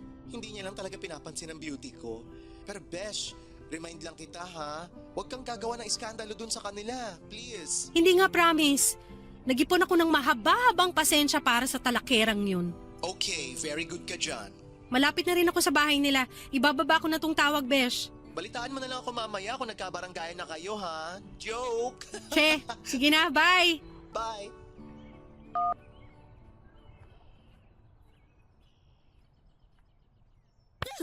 Aray ko po! Aray ko dito, Sita! Huwag niyo na po ako paluin ng tsinelas niyo! Masakit na po ang puwet ko! Talagang masasaktan ka para magtanda ka ng mga tama ang dapat mong gawin dito sa bahay ko! Hoy, Sita! Bitawan mo yung pamangkin ko! Ay! Kapal na mukha mo ah! Tita Rina! Bakit mo ko tinulak, Rina? At anong ginagawa mo dito sa loob ng bakurang ko? Halika dito, Joy. Magtago ka dito sa likod ko. Buti na lang bukas yung gate nyo. Pag nagkataon, hindi ko mapipigilan yung pananakit mo kay Joy. Nagtrimitida ka? Joy! Pumasok ka na sa loob ng bahay! Ngayon na! Huwag kang sumunod sa kanya, Joy. Halika na rito. Subukan mong suwayin ang sinasabi ko, talagang ipapabarangay ko na yung tita Rina mo! Tita Rina, sorry po pero papasok na lang po ako sa loob ng bahay. Sorry po talaga. Joy, sandali! Rina, sinasabi ko sa'yo, isang hakbang papalapit pa ang gawin mo at ipapabarangay na talaga kita! Trespassing na yung ginagawa mo! Kung may dapat na ipabarangay dito, ikaw yon, Sita! Kasi sinasaktan mo si Joy! Hindi ko siya sinasaktan! Dinidisiplina ko lang siya! Ano bang nangyayari dito? Kakababa ko lang ng jeep sa kabilang kanto. Rinig na rinig ko na agad ang mga boses yung dalawa. Eto kasing kapatid mo, masyadong pakialamera! Pakialamera? Ako? Oo! Pinapakialaman mong ginagawa kong pag-aalaga at pagdidisiplina sa anak ng boyfriend ko! Dahil hindi tama ang ginagawa mo pananakit kay Joy! Hindi pa nanakit yon! Dinidisiplina ko lang siya! Ay, Ronald, kausapin mo nga tong si Rina. Pagod na nga ako sa mga gawaing bahay at sa pag-aalaga sa anak mo. Dadagdag pa sa stress ko tong kapatid mo. Napaka-plastic mo! Huwag ka nga magdrama dahil ang pangit mong umarte! Tsaka kung meron ba dapat Pwede ba, Rina? Tama na! Di ba may usapan na tayong dalawa? Hindi ka muna pupunta dito sa bahay para makapag-adjust si Joy na makasama kami ni Sita. Oo, kaya nga lang napansin ko kasi na parang hindi siya masyadong naaalagaan ng maayos dito sa bahay nyo. Ay wow, grabe! Sobrang perfect mo namang tita para sabihin yan! Wala ako sinabing perfect akong tita! Rina, sabi ng tama na eh! Pinalampas ko ng unang beses na nanggulo ka dito nang wala ako at hindi ko nahahayaan na maulit pa yon. Isang beses pa na pumunta ka dito sa bahay ni Sita, papayag na ako sa gusto niya. Nasa Cebu na kami tumira para mas lalo kaming mapalayo sa'yo. Kaya tigilan mo na ang panggugulo sa amin ng anak ko kung ayaw mong tuluyan ko siyang ilayo sa'yo. Papadudot kung may matigas na pamalo lang akong hawak na mga oras na yon na nakita kong sinasaktan ni Sita si Joy. Baka hindi ko na napigilan ang sarili ko na ihampas yon sa babaeng yon. Ni minsan ay hindi ko nagawang saktan ng pamangkin ko. Kahit ang sigawan siya para pagalitan noon ay hindi ko rin ginawa. Palagi akong mahinahon sa tuwing pinagsasabihan ng pamangkin ko kapag may nagawa siyang pagkakamali. At napakasakit para sa akin na makita na sinasaktan siya ng ibang tao. Gusto ko na nga halos tumawag sa barangay noon o ng pulis kung pwede lang ng mga oras na yon. Pero pinigilan ko ang sarili ko lalo na nang takutin ako ni Kuya Ronald na ilalayo nila sa akin si Joy sa oras na gumawa ako ng gulo. Sobra ang galit at gigil na naramdaman ko noon na sobra ko ring pinigilan. Ayokong dumating sa point na tuluyang malayo sa akin si Joy. Nang pumasok na si Sita sa loob ng bahay ay saka lang ako mas huminaho noon. Dahil kumalma na rin si Kuya Ronald sa pakikipag-usap niya sa akin. Muli niyang pinaliwanag na ginagawa lang ni Sita ang responsibilidad nitong disiplinahin ng bata. Ang sabi ko naman may tamang paraan ang pagdidisiplina at hindi kasama doon ang ginagawa ng girlfriend niya. Kakausapin niya na lang daw si Sita para iwasan na maging pisikal ang pagdidisiplina kay Joy. Uminahon lang din ako sa pakikipag-usap kay Kuya Ronald nang sabihin niya. Napapayagan niya na magstay sa akin sa bakasyon si Joy Papadudut. Ito yung mga bagong damit na binili ko para kay Joy. Ito naman yung sapatos. At syempre, may mga bagong keychain din para marami siyang pagpipilian. Sana magustuhan niya lahat to. Good morning to my most beautiful besh! Para namang may iba ka pang besh, no? Sa bagay, tama ka sa sinabi mo. Upo na ako dito sa sofa ha. Go lang, besh. Pero alam mo, agree naman ako sa sinabi mo kasi hindi magiging cute si Joy kung wala siyang beautiful tita. Ay, pak na pak! Yan ang besh ko! Confidently beautiful with a heart! Alam mo ikaw, ang aga-agang hyper mo na. Ganun talaga, para buong araw akong maganda inside out. Pero in fair, nakakasabay ka ngayon sa pagiging hyper ko. Excited na kasi ako. Excited para saan? Para sa pagbabakasyon ni Joy dito sa bahay ko. Ngayon kasi siya ihahatid ni Kuya Ronald. Kaya naman pala ang daming mga damit dito sa ibabaw ng lamesa. Kapag nakakita kasi ako ng mga cute na bagay na sigurado akong magugustuhan ni Joy, binibili ko na. Kahit pa alam ko na hindi ko kaagad maibibigay sa kanya. But this is the moment na talaga, di ba? Finally, may bibigay mo na lahat ng to sa pamangkin mo. Kaya nga super excited na ako. Kanina ko pa inaayos itong mga gamit na para sa kanya. Uy, ang cute naman ng mga keychain na to. Pwede ba nga akin na lang tong isa? Ito yung unicorn na violet. Hindi pwede kasi mahilig siya mag-collect ng mga unicorn na design. Okay, eto na lang kulay pink na aso. Favorite color niya yan kaya hindi rin pwede. Tsaka pwede ba, binili ko nga lahat ng mga yan para kay Joy tapos babawasan mo naman. Sinubukan ko lang naman kung pwede ako makahingi ng isa. Sobrang cute kasi talaga. Talaga? Nakyutan ka sa mga keychain na binili ko? Oo, ang colorful tsaka ang daming design. Parang gusto ko tuloy ulit mag-collect ng mga keychain. Matutuwa si Joy kapag narinig niya yan. Kasi sigurado ako na ipapakita niya sa'yo lahat ng keychain na meron siya. Marami na ba siyang collection? Marami na kasi yun ang madalas na binibigay ko sa kanya. O kaya binibili namin kapag nagmo-mall kami. Hindi pwedeng uuwi kami na wala siyang bagong keychain.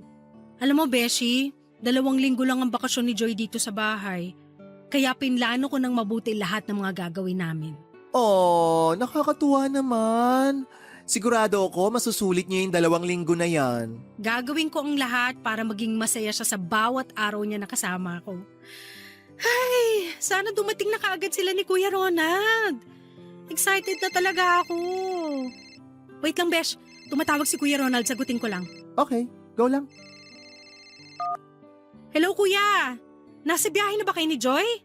Pwede ko ba siya makausap kahit saglit lang? Gusto ko lang marinig ang boses niya. Rina! Rina!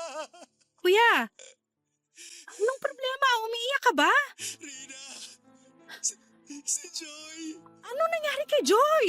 Rina! Kasi nandito kami ngayon sa ospital. Teka, naguguluhan ako.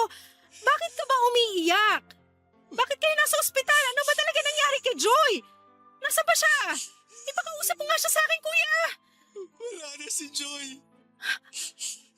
Anong sabi mo? Joke ba to, Kuya?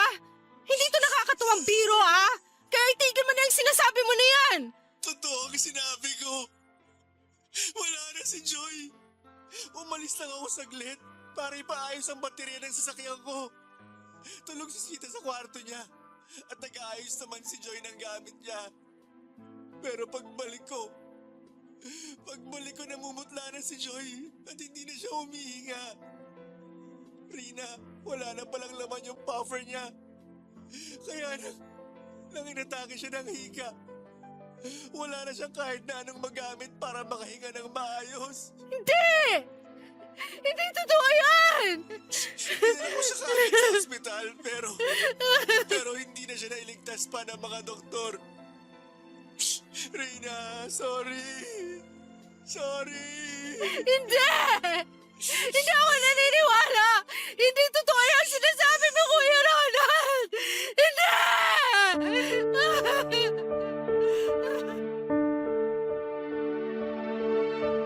Papadudot ng sabihin ni Kuya Ronald na papayagan na niyang magbakasyon sa akin si Joy.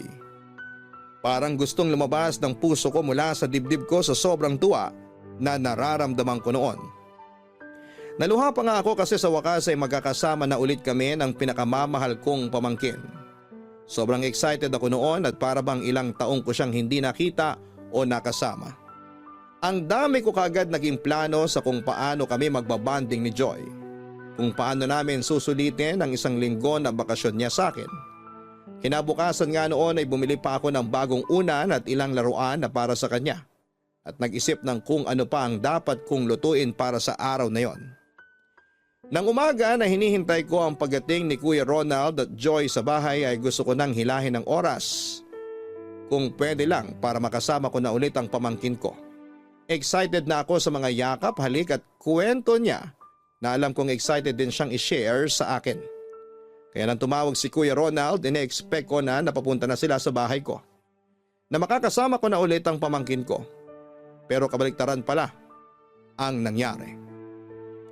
Dahil isang napakasamang balita ang dumating sa akin. Ang balita na halos magpasabog ng puso ko sa sobrang sakit na nararamdaman ko. Ni minsan sa buhay ko ay hindi ko naisip na pwedeng mangyari na maunang mawala sa akin ang pamangkin ko. Ang mas masakit pa doon ay nawala siya na parang hindi pa niya oras. Oo, naniniwala ako na hindi niya pa oras na iwan ako nang mamatay siya. Nangyari yon nang dahil sa naging kapabayaan ng mga nakapaligid sa kanya. Kaya hanggang sa mga oras na ito ay hindi ko pa rin mapigilan ang mga luha na tumulo habang tinatapos ang sulat ko na ito. Dahil ramdam ko pa rin ang bigat at sakit ng pagkawala ni Joy sa buhay ko. At sana sa pamamagitan ng sulat na ito ay mabawasan kahit papaano ang bigat na nararamdaman ko. Sana rin ay dumating ang oras na matanggap ko na kahit kailan ay hindi ko na siya muli pang makakasama. Maraming salamat po sa oras na binigay ninyo para basahin ang sulat ko. Ang inyong forever kapuso at kabarangay, Rina. Kailanman ay hindi magiging madali ang pag-usad lalo na sa mga taong nawala ng minamahal. Ilang buwan o taon man ang lumipas, para sa atin ay parang kahapon lang ang mga nangyari. Kaya take your time pagdating sa pagluluksa at pag-move on, Rina. Pero wag mo rin kakalimutan na alagaan ang sarili mo. Naniniwala ako na kung nasaan man ang pamangkin mong si Joy ngayon, hindi niya gugustuhin na makita ang gabi-gabi kang umiiyak nang dahil sa kanya. Unti-untiin mo ang pagtanggap na nasa mabuting kalagayan na si Joy. At mas mapapanatag siya sa oras na matanggap mo ang pagkawala niya. At tuluyang maging maayos na ang buhay mo. Hanggang sa muli, ako po ang inyong si Papa Dudut sa mga kwento ng pag-ibig, buhay at pag-asa. Sa Barangay Love Stories #1.